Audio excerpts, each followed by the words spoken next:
I'm here with my friend Ram Iyer, a great guy. Ram is an entrepreneur.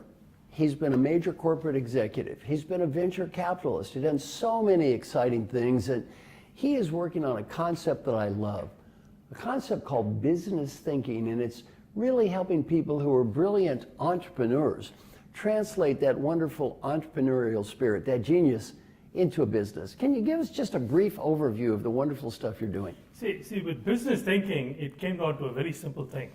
Very often people go and they have an idea, they have a piece of technology, they have a product, and they say the market needs it. But the market's not looking for you. Okay, you have to figure out who your customer is. Okay, right. Then you have to go and ask the customer, is this what you need? And they go, need for what? So you haven't figured out what their needs are, what their problems are, and whether what you're offering is going to solve their problem.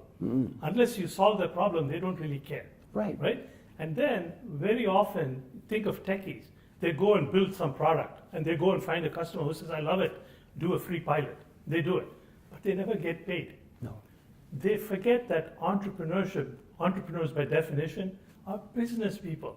So unless you provide value that the other person acknowledges and is willing to compensate you with money, which covers your expenses and gives you a decent profit, you don't have a business. It won't be sustainable. So every time you run into somebody, you have to ask yourself a simple question. How can I provide value to you in return for compensation from you? Right. If you don't do that, you're not in business. Right. That's business thinking.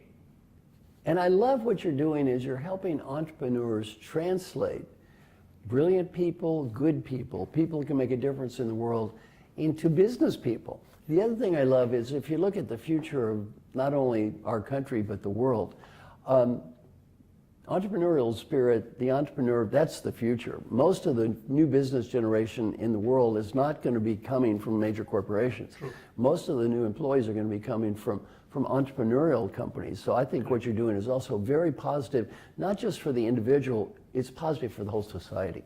Absolutely. Like I've told you before, the population of the world continues to increase, but the rate of job growth is shrinking. Yes. Which means that many people who are coming into the workforce will not be able to find jobs. That's right. Two, the education system that we have today was set up for the industrial era. Right. Where I come in, I go and study industrial engineering. And the company says, I have a job for an industrial engineer.